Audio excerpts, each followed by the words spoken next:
I read your book when it came out, I think, which was SHAM, was 2005, right? That's correct. Yeah, a long time ago. And it had a big impression on me, and I basically made my career going after, in many ways, talking about bullshit martial arts.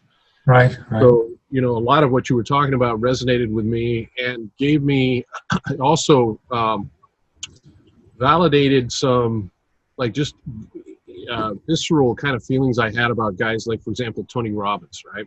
Yeah.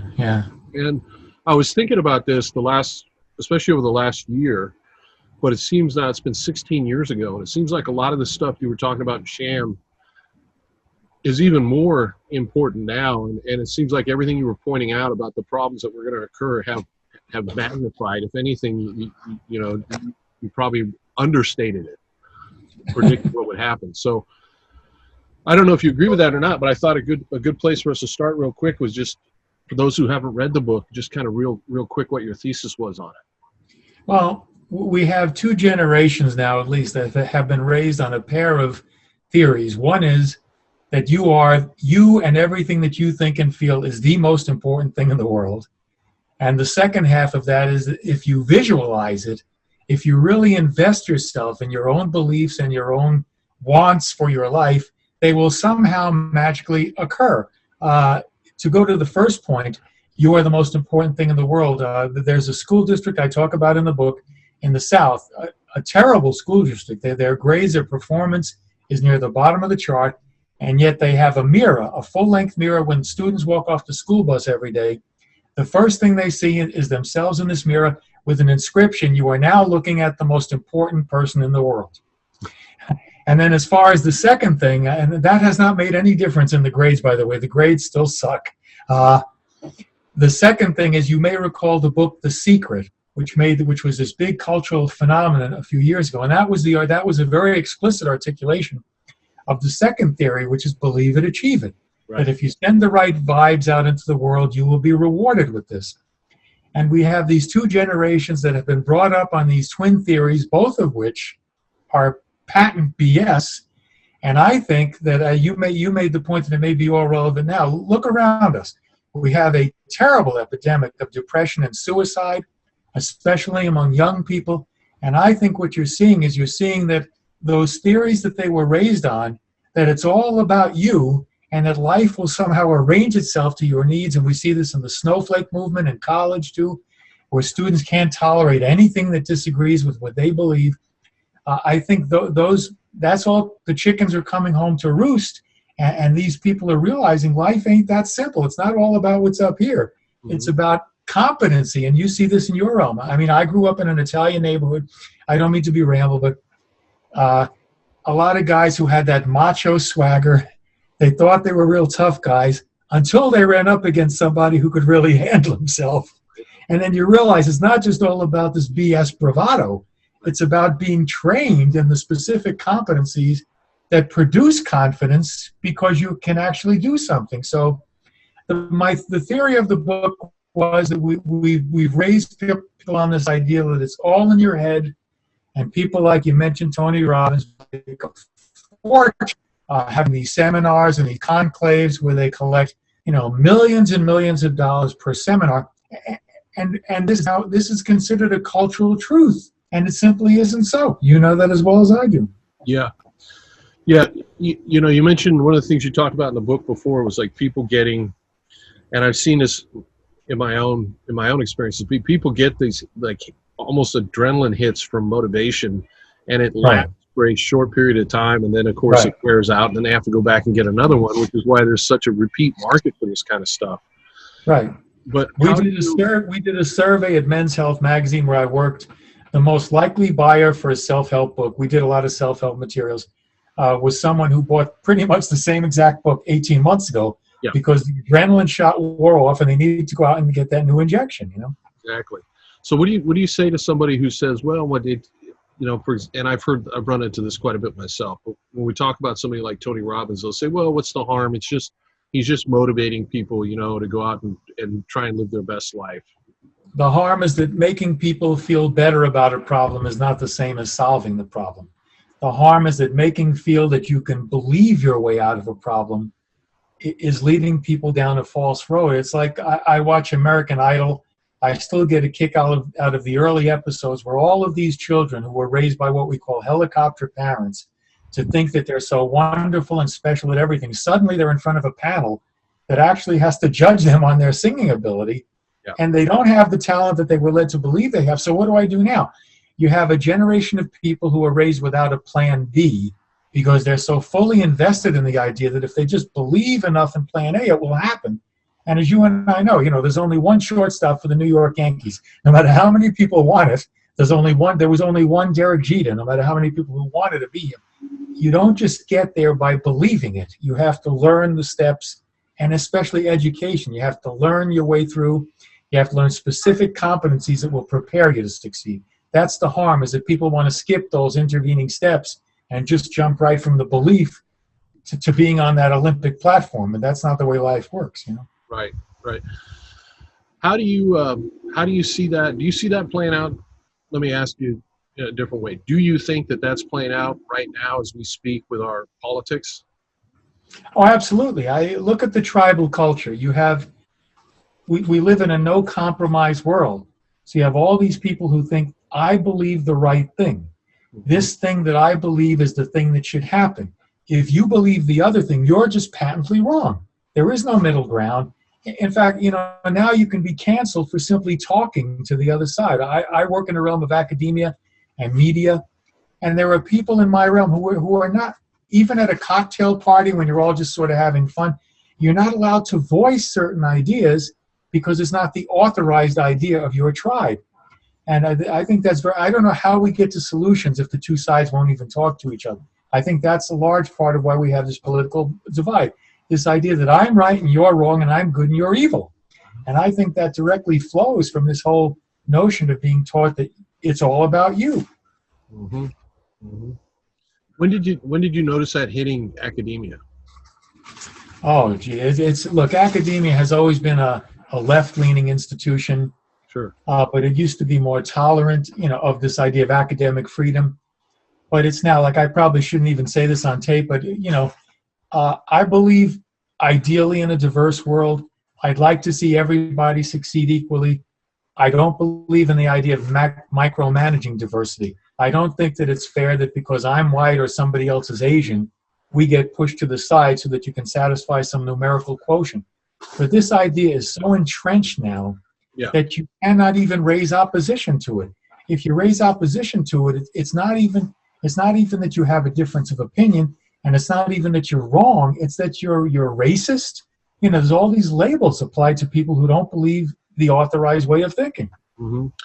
The part that I struggle to wrap my mind around is it seems so obvious to me that the kind of diversity that they're talking about is the least important kind. It's the kind that we're born with without any merit. And the kind of diversity that they don't want at all is the most important kind, which is like diversity of thought and ideas. And I fear for the students. It's so absurd. Every semester I have one or two students who tentatively, halfway through the semester, will sort of, shakily raise their hand. And usually they'll do this in a private meeting, say, I'm actually a Republican. They're afraid to say that. You cannot openly admit that you're contrary to the way the authorized position is. So I worry more about the students, really. Like, I'm a big boy. I'm 71 years old now. I've had my run, but I worry about my students who are being force-fed a certain way of looking at life, and it's the only way of looking at life. And as I said, if we're so rigid in the ways we look at life, how do we ever have a meeting of the minds? That concerns me greatly. Yeah. What do you see as a potential solution for this? I know I watch you on Twitter, and the thing I enjoy the most is when you go after CNN because they deserve it, but the media doesn't seem to be helping at all. No, I mean, this idea that there's a certain authorized narrative of life is so entrenched. I mean, the statistics tell us that if you're a black male, it is very, very unlikely that you're going to be shot by a cop. The odds are statistically far greater that you will drown in your own bathtub or be struck by lightning or win $50,000 in Powerball than be shot by a cop. That's simply factual truth. And yet I have black students who have been so traumatized by what they see on CNN, 2 straight weeks of George Floyd being asphyxiated. They think that this is the world. And the world that the media is presenting to people, it inflames these divisive rhetoric. And this is why, if you watch that 24 hours a day, what else are you supposed to think if you're a young black male, except you're afraid to go out of your house? And that's not the way life is. The odds are that you will live a perfectly normal, functional life as long as you put out the effort and never be hassled. But that's what we lead people to believe through these media narratives. Yeah. And I just saw today we have a 30-year all-time high in homicides that we've not seen since we started collecting the data. 30% jump. Well, defund the police. Yeah. And, Yeah. and I still see people act as if that's a mystery as to why we had all of a sudden the homicides and not put together. I play ball. I used to play ball with a guy who was on the state highway patrol in Pennsylvania. And we just talked via email a few days ago. And he says to me, "You think I'm going to jeopardize my career by putting myself on the line?" He said very frankly, he says, "I'm not going to do something that could be construed as over the line. I'm not going to take that call if I don't have to, because why should I sacrifice 40 years in a pension for something where I'm only going to be vilified anyway in the end?" So I think that you have cops opting out left and right. Exactly. I think that's the main thing, is the end of proactive policing. And then here in Portland, they've actually got rid of things like the gun violence response team, and we can see how well that went. Yeah. Combination of those. And then we have a district attorney, much as they do in Los Angeles and San Francisco, who's just completely basically trying to decriminalize crime and letting these guys out on the street over and over again. Even violent repeat felons are being let out on the street over and over again. Now, you're in Portland, Matt? I'm in Portland. Now, see, I know this is supposed to be, you interviewing me, but I look at that situation every day. I hear another horror story, and I say, how does this city bail out of this? I mean, I don't know what the end game is. You know what I mean? To be honest with you, Steve, I think it's too late for the city, and it's frustrating because about half the population here doesn't want to admit that it's true. Yeah. And even when they see we had like 9 shootings or something like that within the last 24 hours, and they'll pick that up. They're like, well, it's not that bad. It's not everywhere. There's not homeless people everywhere. Yeah. And they just don't want to admit what's going on. And even if we had a complete change of local government and the city council was completely replaced by sensible adults, it would take years for us to build back the department to what we had. And there's going to be a lot of people shot and hurt in the meantime. And it's unbelievably frustrating. Well, I think that, you use the word adult. I think that's one of the main problems, that we have raised generations of people, at least 2 now, that never quite reach adulthood. Mm-hmm. They always have that kind of juvenile sense of self, that it's all about me, that they want their needs met. There's no ability to delay gratification. They do these stupid things that juveniles and especially teenage males do, where you get violent at the drop of a hat.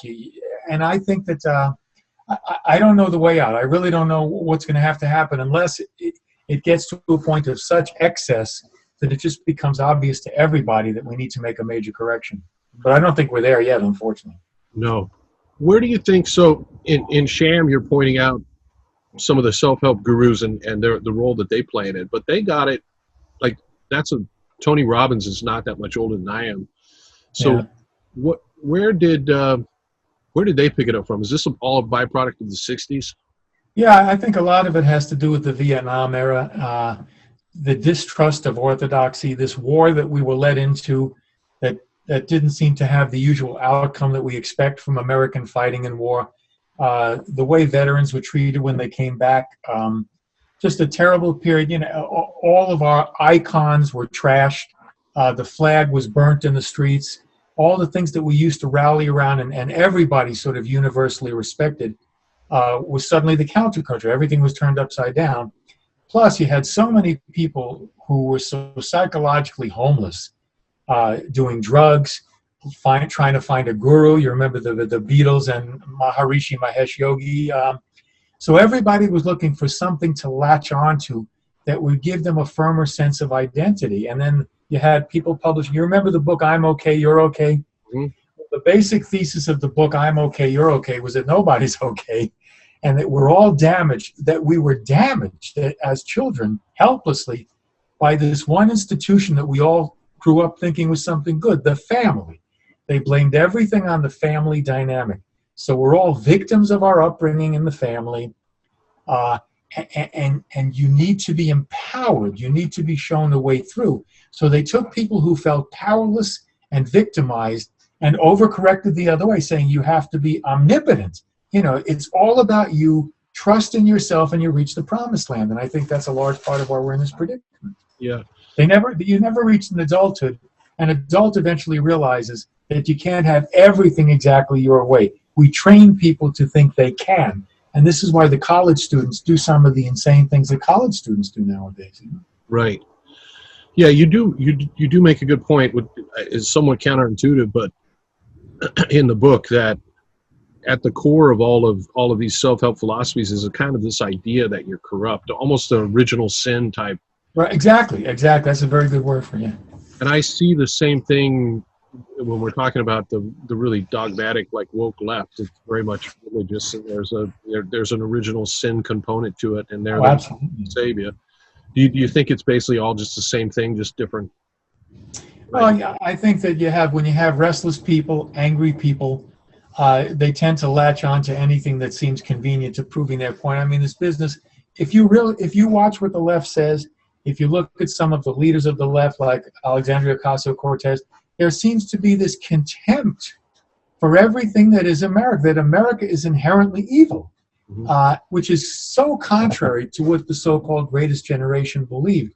The mistreatment of the indigenous people, slavery, this country was founded on the premise of slavery, that America would not be what it is without slavery, the reparations, there's this major debt, this fault, as you say, original sin that we somehow have to solve by embracing a leftist, which is actually a Marxist agenda, which says that the means of everything need to be spread among everyone. Nobody should be that much of an achiever above everybody else until we somehow solve this historic problem that we put in place. Yeah. And just 20 years ago, I would say that the counter narrative to that was, to some degree, conservatism that was out there, but I don't even see that anymore. What do you see as a counter narrative to the? Yeah, there really isn't. There is no. It's like there's no conservative position on immigration. And I'm going to say something that sounds inflammatory, but you may recall this: that say 15, 20 years ago, before the international spotlight shined on them, Israel. If you came across the border from Palestine into Israel without authorization, they shot you. I am not implying that we should shoot people who cross the border, right, but I'm simply saying that it has evolved to the point where any sort of firmness in the area of national sanctity that's impolitic. You do not see a real hard line position on immigration anymore. It's simply, how much amnesty do we give? Yeah. How many people do we allow in? How much are we obliged to care for immigrants and people seeking asylum? There is no more of that sense that we have a right to have firm, like Australia. If you look at Australia, puts up placards. You will not stay here. You will not end up here. You will be turned back. Even about people who arrive on boats and rafts, they turn them back. We'd never do that because that's un-American. Right. Well, that used to be the conservative position. We have borders, we enforce them. That's untenable now. It's politically untenable. So I don't know where the counter narrative is, to be honest. Yeah. Now, I'm not saying shoot interlopers. Oh, yeah. I'm simply saying that all the former conservative positions have sort of been assimilated into a centrist position. What I see right now, I see a hard left and a center. I don't see a hard right anymore. I honestly don't. No, there's a populist right. Yeah, there's some lunatics. Yeah. I mean, there's a lunatic fringe, like the ones who all, they want us to invade that pizza parlor in Washington that supposedly is the seat of this Democratic plot to pervert everyone. But I don't know. I don't see a Bill Buckley conservative right. I don't see the Goldwater right. I don't see the right that I was raised on, to be honest. Yeah, no, I'm with you 100%.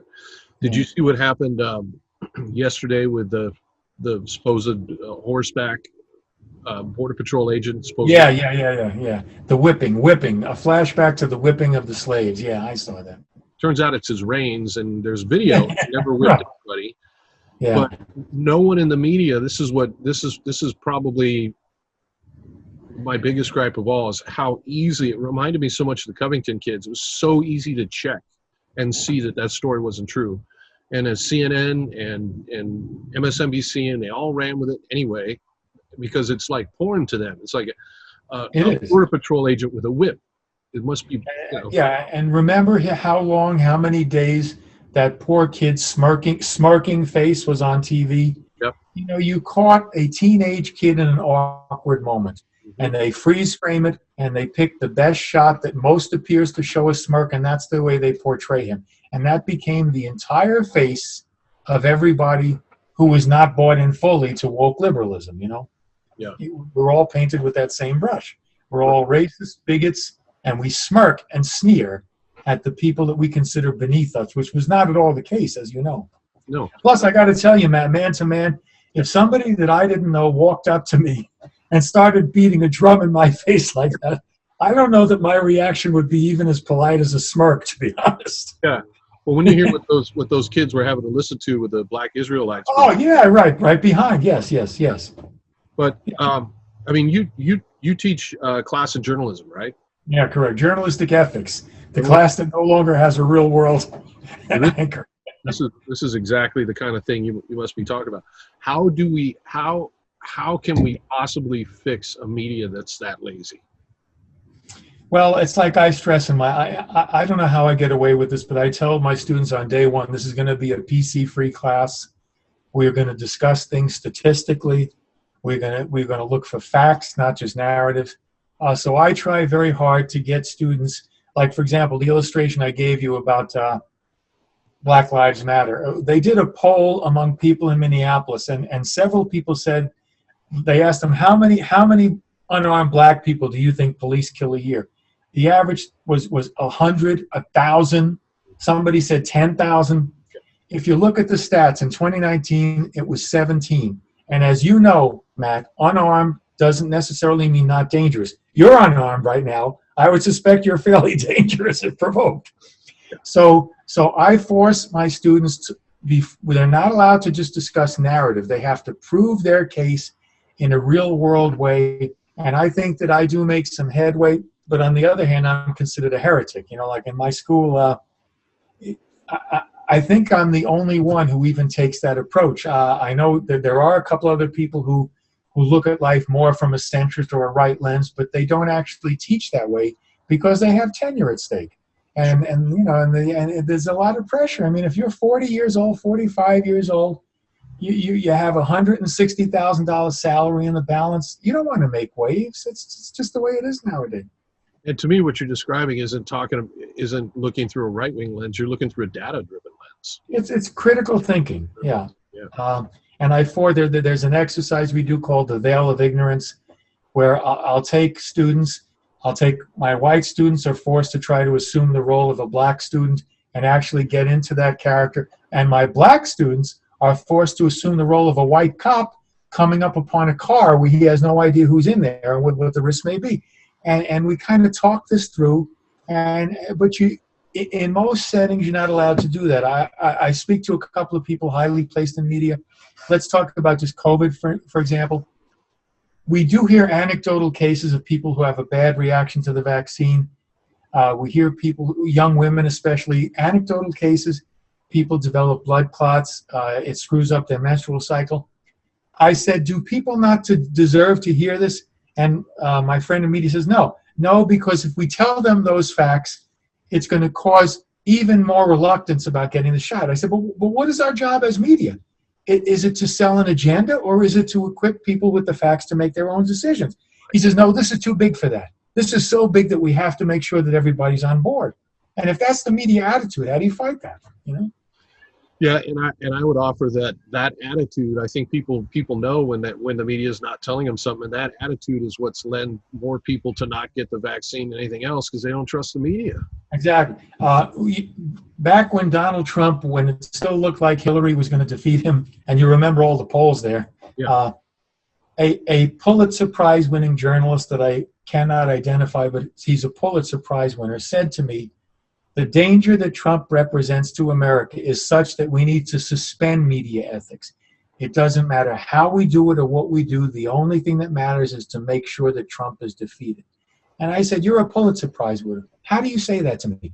You are an icon of journalism. He says, but this goes beyond journalism. And this is exactly the problem, Matt, is that they see themselves as representing causes that supersede the profession that they belong to, which is supposed to be the dissemination of facts so that the public can make an informed decision. That's very unfortunate. Yeah. Yeah. I don't want to skip over what you were saying about those cases, just so people who are listening to us know. The average unarmed black suspect killed by a police officer averages about a dozen a year. They're so roughly. You can go through them case by case, and when you do, you'll find that in one case, the suspect trying to run over a police officer with a car, right, considered unarmed. Another one, it was a male suspect that was beating a female officer to death with a radio in her face that got shot. That was considered unarmed. So and you will remember the avatar of the Black Lives Matter movement was Michael Brown. Yes. In Ferguson. And there is substantial evidence, forensic and otherwise, that he actually was trying to get the cop's gun away from him. Yeah. So he was unarmed, but he wouldn't have been armed very long if he succeeded. You know? Yeah, it actually went off in the car. There was a dozen black witnesses that and you'll remember Hands Up, Don't Shoot, which, and so you have a movement that has gained all this cultural impetus that was founded in an illegitimate premise about what happened. Yeah. So, speaking about what you're talking about with journalism, if we rewind the tape, and I was a kid, so I want to talk about in the 70s when I was paying attention to it. You know, I didn't know the journalists personally, and I'm watching them or observing them on TV, but it seemed like that there was some attempt at objective information. At what point did we lose that? Was that 24-hour news cycle? Was that CNN, or what did that? I think money had a lot to do with it. You know, nowadays all media, all mainstream media is pretty much controlled by the same 7 companies, and there's so many conflicts of interest. And it's all about ratings. You know, 60 Minutes, in the original news magazine show 60 Minutes was not originally part of the regular CBS lineup. It was not a part of that financing structure. It was allowed to exist on its own. But once CBS realized that we can make money with this, it was brought in-house and it was forced to justify in terms of profits. And it's like, I know people at CNN who says we cannot say anything nice about Trump. If we say something nice about Trump, people switch channels. I know people at Fox who say we can't say anything critical about Trump, or else people. So if it's all about eyeballs, if it's all about ensuring that you have a stable and loyal, faithful audience, you're not going to rock the boat. Right. So I don't know how we get to the point. We need something disruptive. We need a form of media that somehow is successful without having to answer to a P&L statement at the end of the quarter.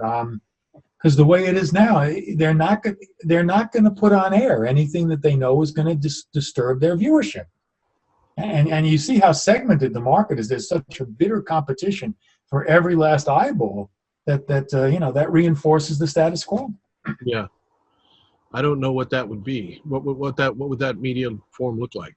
I honestly, Twitter obviously isn't it, because there's no gatekeeper. People can put anything on Twitter.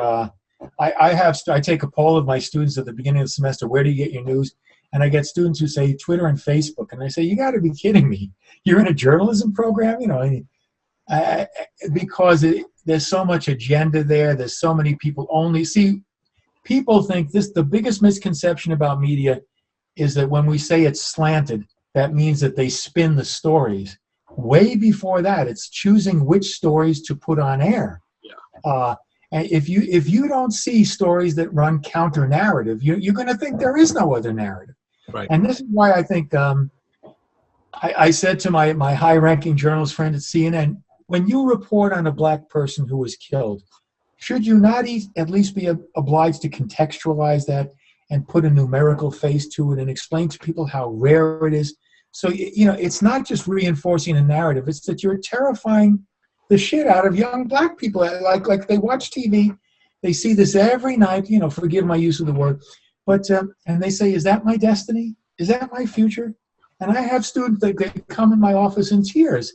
They sincerely believe that America is out to get them. And I will tell you, Matt, in my two realms, which is media and academia, there is nothing better to be than a talented young black woman.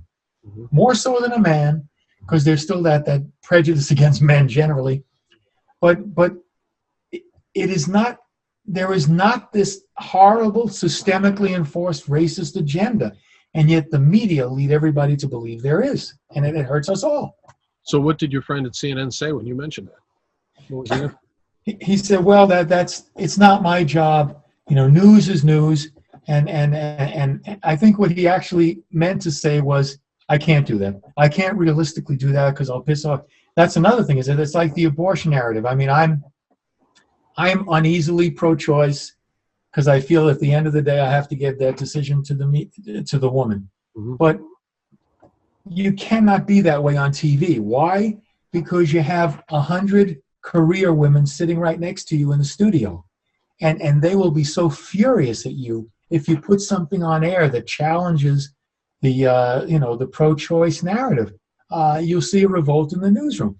So you have to, in addition to pleasing the narrative, to embracing the narrative, you have people working around you who all went to Yale, all went to Wharton, all went to Harvard.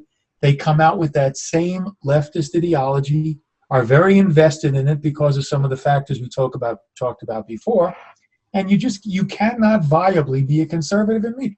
I was watching the shows this morning, the AM shows. I say, there's no room on Good Morning America, on the Today Show, for a conservative. There isn't. There's nobody there because you cannot viably succeed that way. There'd be a mutiny in the studio.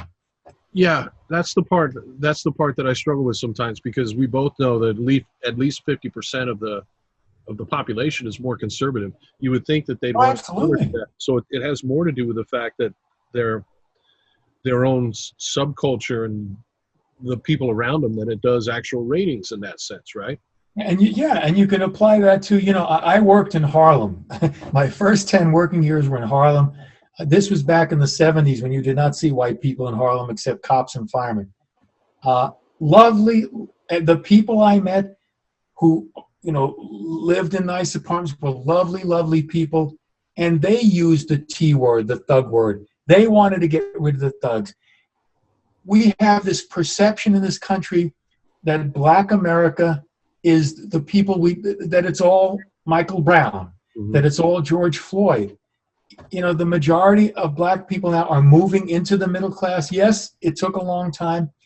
They want these problems solved as much as anybody else. There is not this dichotomy between black and white. Right. There's yet there's this perception put out that you have to talk to Black America as if everybody's been in jail, as if everybody's impoverished, as if everybody is a single mother. That's not the way it is. That's so totally unrealistic, but that's the narrative again.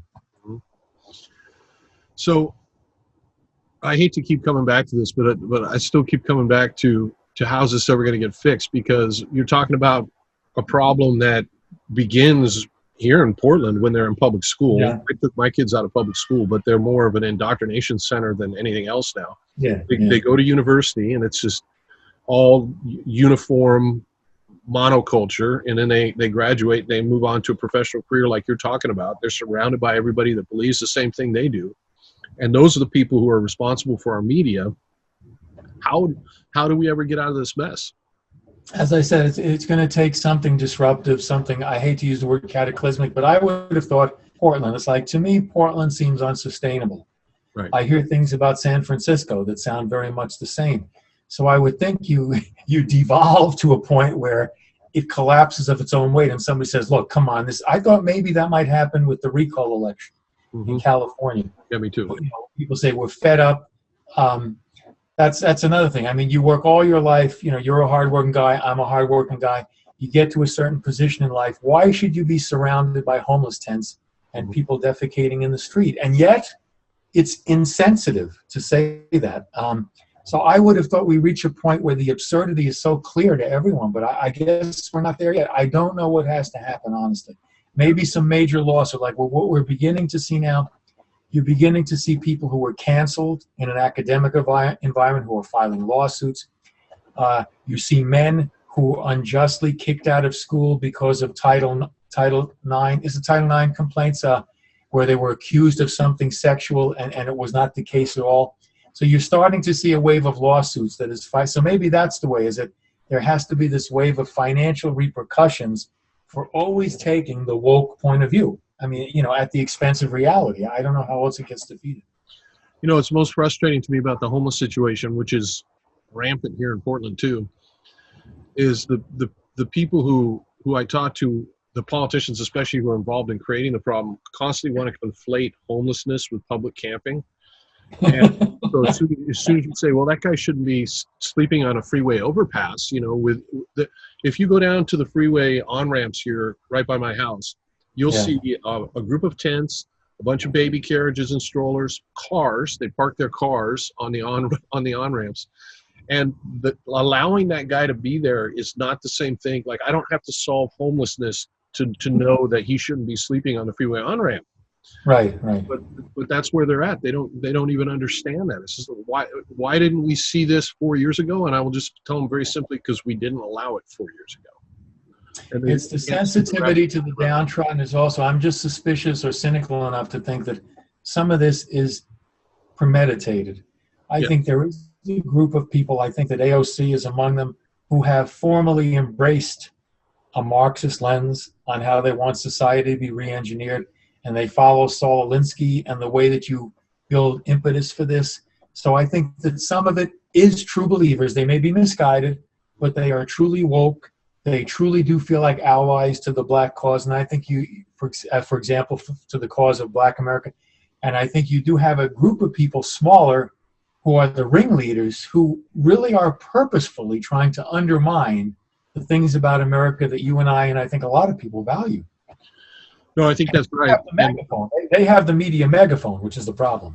Yeah, and with the homeless situation, I've heard them say, some of the homeless, quote unquote, homeless advocates, they like the public camping and the fact that they're in everybody's face, because apparently it brings attention to the overall issue, and it's embarrassing in their mind. They're embarrassing capitalism.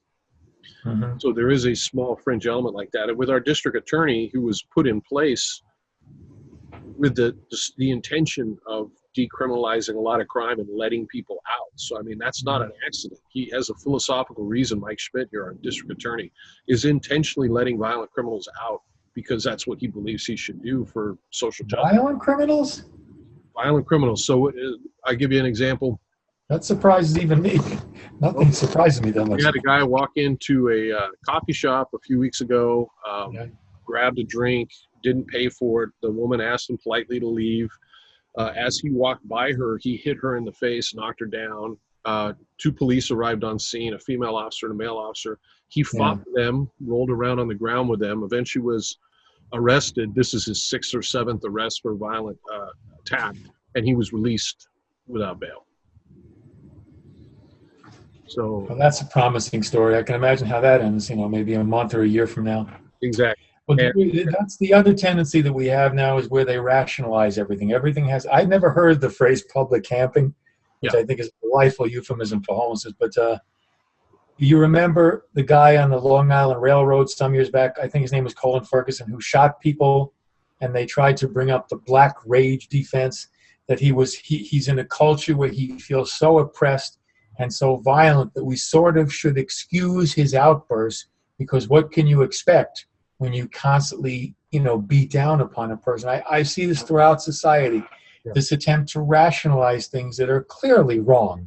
Right. And yet we somehow want to make it seem like, well, there's a reason why they're that way, and that reason is us, people like you and me, Matt, that we're the dominion that we have over everybody else in society is causing these things, Yeah. No, that's very true. Here's a line that I like a lot. This is actually the last part of your book, but we say we all want to believe in miracles. That's what makes us vulnerable, and that's what makes them rich. And that certainly hasn't changed. So going back to your book, what do you say? I'm sure you must have run into people who are still big in this, the Tony Robbins acolytes and people like that. what is your elevator speech for getting them out of that mindset? If I had my druthers right now, I'd be playing first base for the Cincinnati Reds. That you can't just invest in miracles, that you need a plan B, you need an education, you need to be able to be resilient enough to accept the fact that you may not be the best choice all the time.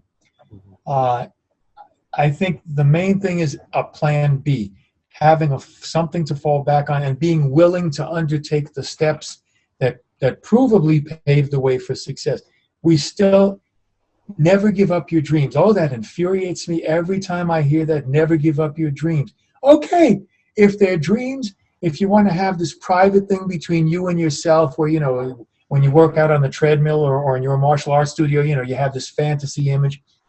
But you're not gonna get there just by the pure value of belief. Right.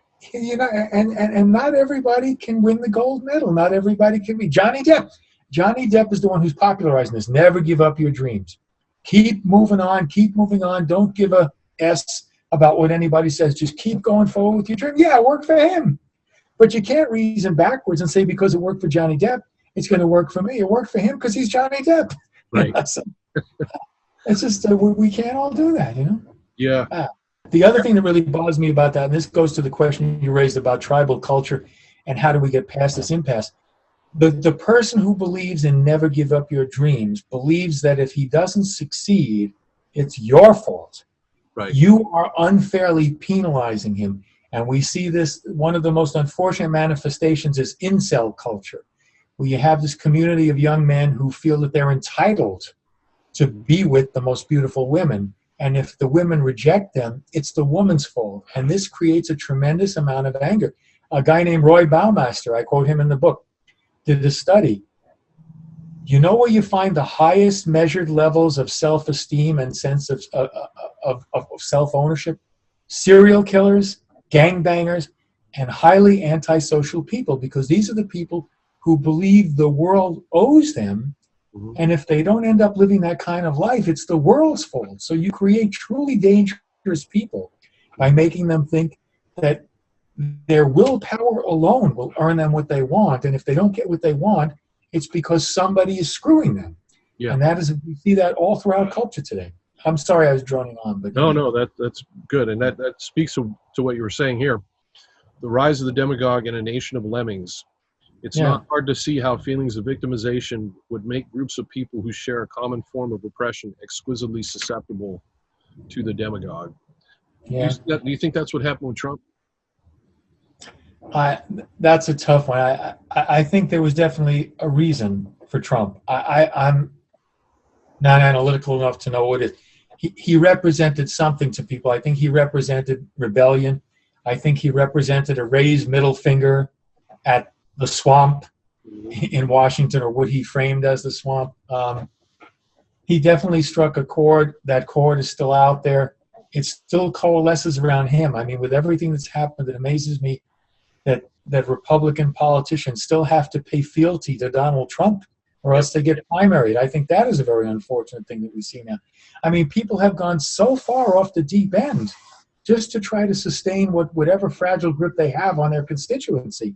I don't know how we get past that either. I mean, I don't want anything to happen to the guy, but how I wish he would bow out gracefully, you know. But I don't see that happening. You know, he's definitely going to be running again, I'm sure. Yeah. Oh, geez. What do you think, Steve? How do we get our way out of this? How do we work around this? Independent media, is that a hope? I'd love to see that, but is it viable? At some point, the ironic tragedy is if you're successful, you're going to be absorbed by Disney, you're going to be absorbed by Paramount Media, right, and you will then become part of the establishment. So how do we? It almost sounds Marxist for me to say this, but we kind of need a media that is not chained to the profit structure the way ever. And we used to have that. In the day of Walter Cronkite, the media, as I said, was not part of the regular entertainment structure. It was allowed to exist on its own. So maybe if we have to recognize that we decouple the media enterprises from the rest of the power structure at Paramount or Disney or, you know, whatever the case, ABC, because I don't know how we get past that in a world where everything has to justify a P&L. Was it Every to a degree was the NPR? other thing is the horrors, like George Floyd. George Floyd was on TV for 6 months straight. I mean, it was an important story. It was a horrific event. But it's also, you used the word porn before. It's tragedy porn. Yeah. It's accessing this thing inside us that makes us slow down at traffic accidents. And they know that sells. And so when you have these horrific things happen, they're on TV 24/7 because they know it gets ratings. Or like this poor girl who disappeared now, was found dead. That'll be on TV for, until something's resolved there, because it sells. And if that's what's going to grab and keep the eyeballs, that's what's going to nudge the important stuff off to the side. Yeah, and to a degree, isn't that what NPR was supposed to be? And yet they're probably the most. Yeah, but they've gone so far to the dark side. I mean, in terms of, with it, and you can't get hired. That's the other thing. Is it? Do you think that CNN would hire you or me? It ain't happening. I mean, it's just not happening. It's like you have to have certain bona fides, and those bona fides have to be centrist at worst. They have Michael Smerconish, and I give Michael Smerconish all the credit in the world because he tries to fight the good fight in terms of being right down the middle. He does things statistically based on facts, and he catches flack from some of his coworkers at CNN. But I give him credit, but there's very few of those. Yeah, I actually know an NPR exec who just about lost her job and almost quit. The sole reason was she had recommended that Douglas Murray be interviewed, and just the recommendation of Douglas Murray be interviewed on NPR was they wanted to fire her for that. You mean Douglas or Charles? Douglas. Charles? Okay. I want to make okay, because he was Okay, go ahead. Charles Murray would have been even worse. Yeah, no, I know. Yeah, okay, yeah. So before I close up with you, because this is a super interesting conversation to me, but the other thing that I hope that's true, because I feel like I rambled horribly. But no. This is great. Trust me. Okay, but the other thing that really concerns me, has been concerning me more and more, is big tech and their hold over what's going on with the media. I mean, a classic example is what happened with what's his name's laptop, and how that got suppressed on Twitter, and then now, of course, it's been validated a year later.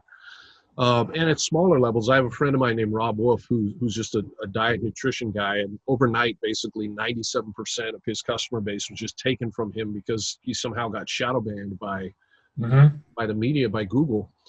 And that seems to be new, like that kind of control over the media. Does that concern you? And well, again, it's you look at who's in tech. First of all, they're in a very liberal setting, Silicon Valley. They hire people who are churned out of these elite schools that have a leftist orientation.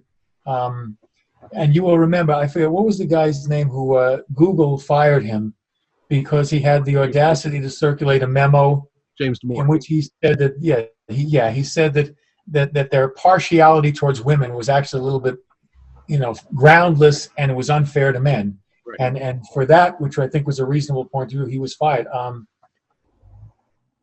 And the thing is, you have to realize that when you talk about places like Google, Facebook, the control that they exert over our lives, the way they monitor us, the way they target material in advertising based on some stupid chat we're having with somebody online, it just gives them so much potential to reinforce everything that they want to reinforce. And that actually makes me more pessimistic than everything else you brought up today, because obviously that's the next wave. I mean, we're all going to be chained to our phones and our tech gadgets as time goes by. And I mean, I don't know, that bothers me very much, but a lot of those are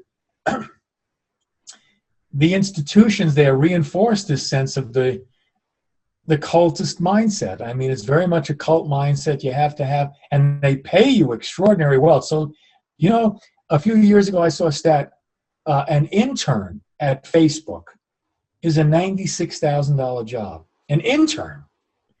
Now, it goes back to that thing I said about being a tenured college professor. Are you going to risk that kind of money to buck the trend? Most people won't.